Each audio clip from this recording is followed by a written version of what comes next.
I'm giving exposure low. I'm also using a front camera on my iPhone, and I do have the newest one. What iPhone is this? The 17. But the camera is amazing, no matter if you use the front or the back.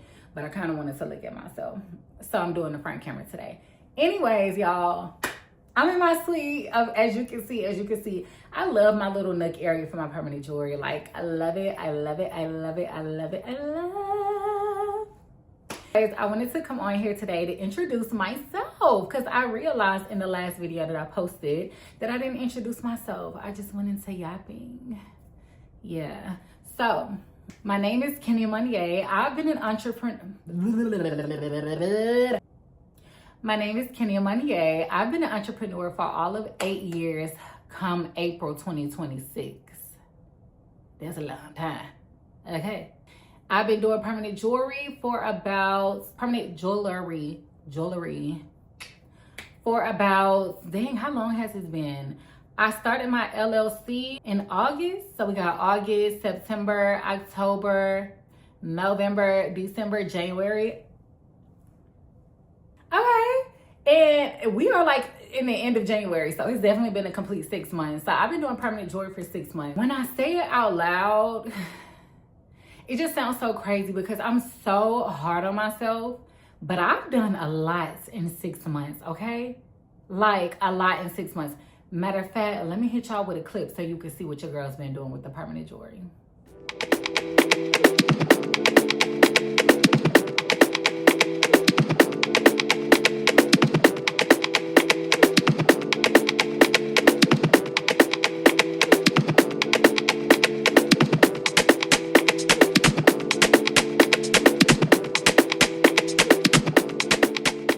So as you can see, baby, like I hit the ground running. I literally just made a reel, TikTok, whichever. I'm probably gonna put it on both. But I just made like a short video clip just giving out tips. And my number one tip was for beginner permanent jewelry artists to definitely do pop-up events, because baby, that's where I grew my business. Especially if you're coming from a background of that being your first business, or you don't really have any clientele to sell to as an add-on to a service that you're already providing.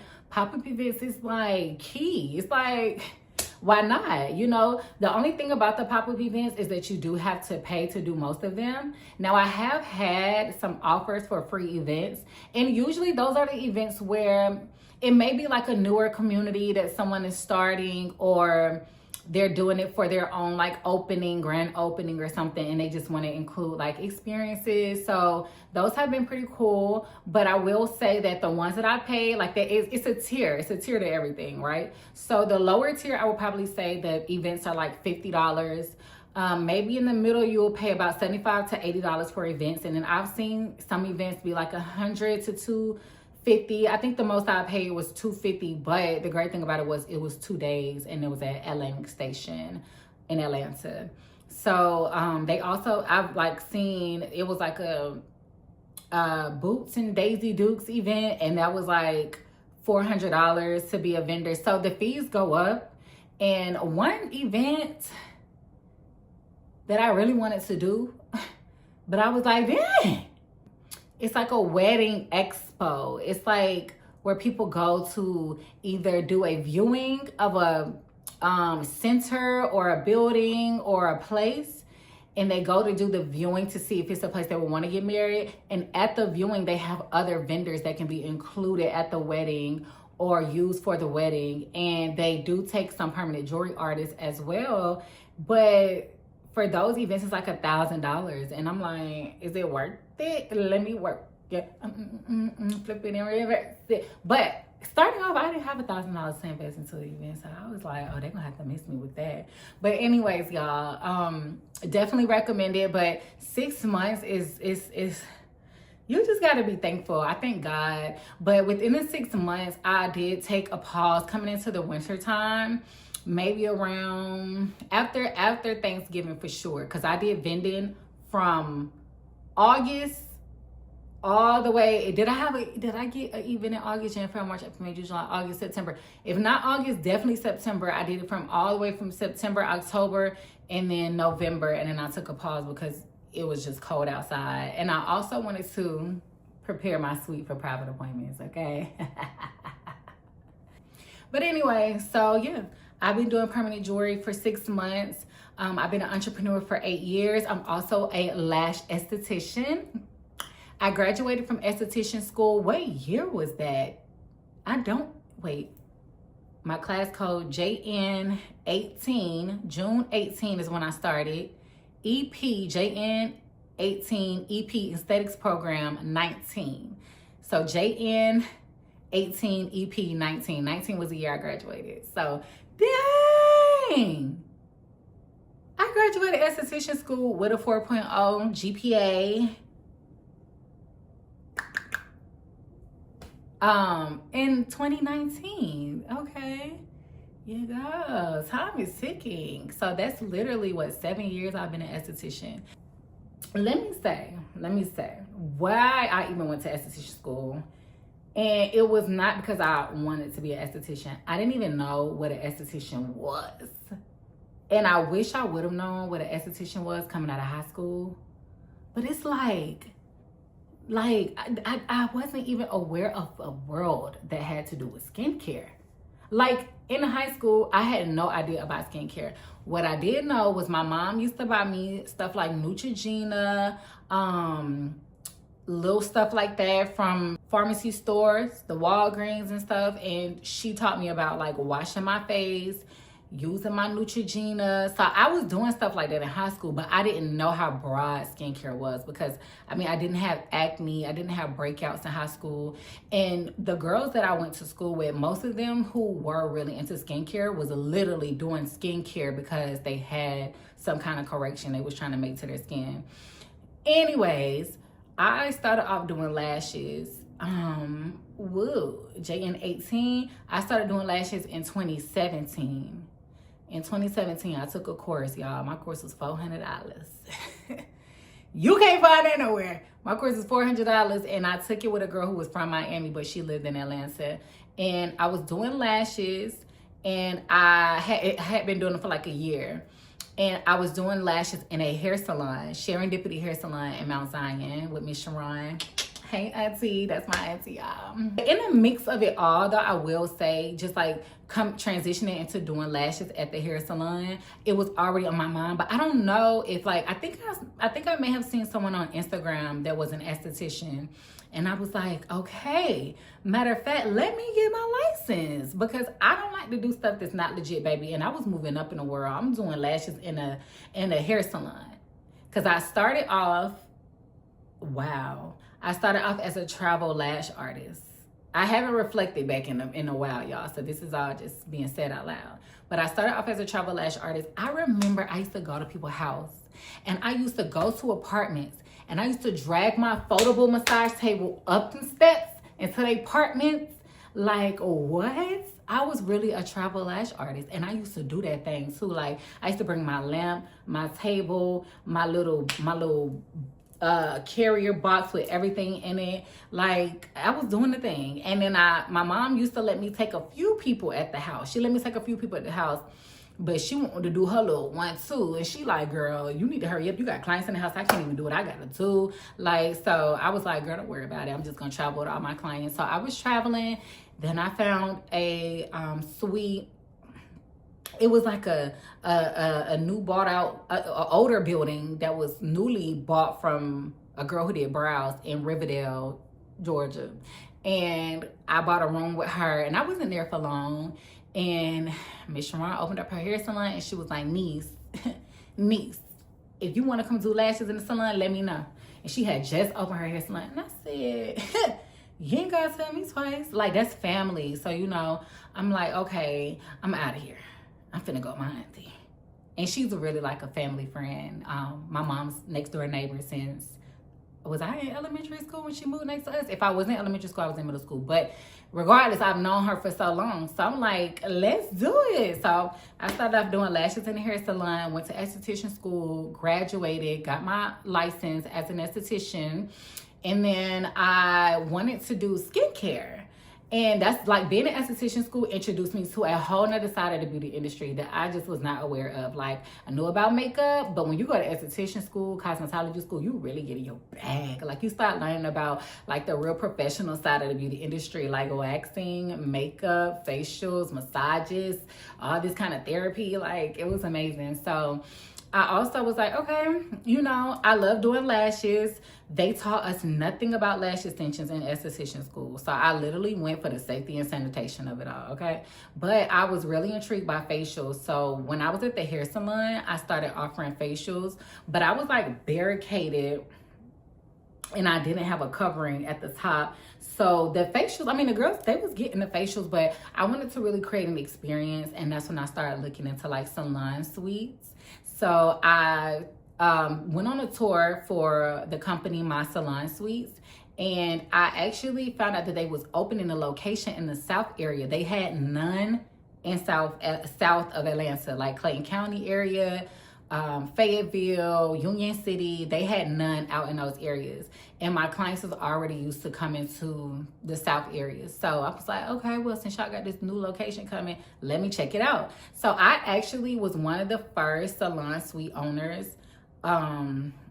in Fayetteville, My Salon Suite location.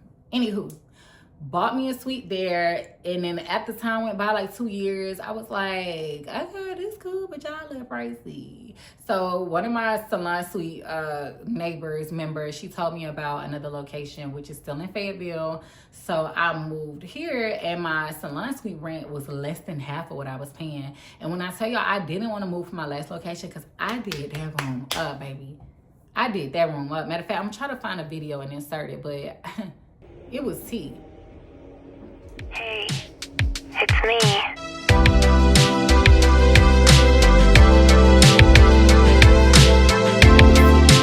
I was like trickling down on my finances, and I had to be real with myself. And I also was like, okay, you know, I was no longer about to have a roommate. So I'm like, do I want to pay 2 rents? Because my suite rent was about $1,500 a month. Okay, let's just be for real. So decisions, but that was a hard time in my life. I also had so many other things going on. And when I moved into the suite I'm in now, I could have never imagined that I would be doing what I'm doing now, running the 2 businesses that I'm running now. This is the perfect suite location and space for me. If that makes more sense.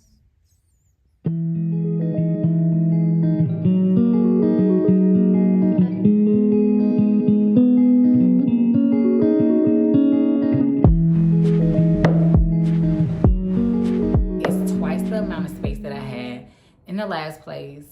It's only 5 minutes away from where I used to be, so my clients don't have to travel too far. And I just love what I was able to do. I love that I was able to put my jewelry business inside the same room as my lash business. So I'm overly thankful. But yeah, that's just a little bit about me.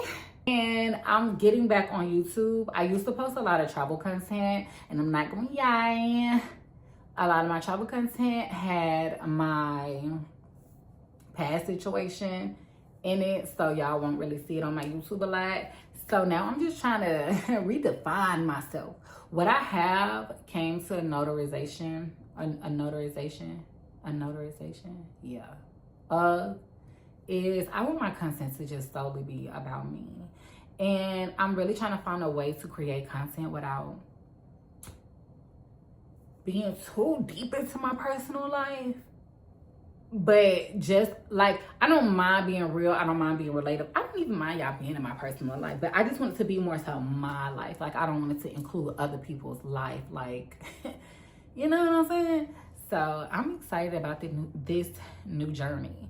But I just wanted to come on here and just make a little video and tell y'all a little bit about myself, you know? And I'm just thankful. I'm thankful. The beginning of 2026, I was adamant about making sure that I had my jewelry area set up for private appointments, and just adamant about everything that I have going on in life. Because the last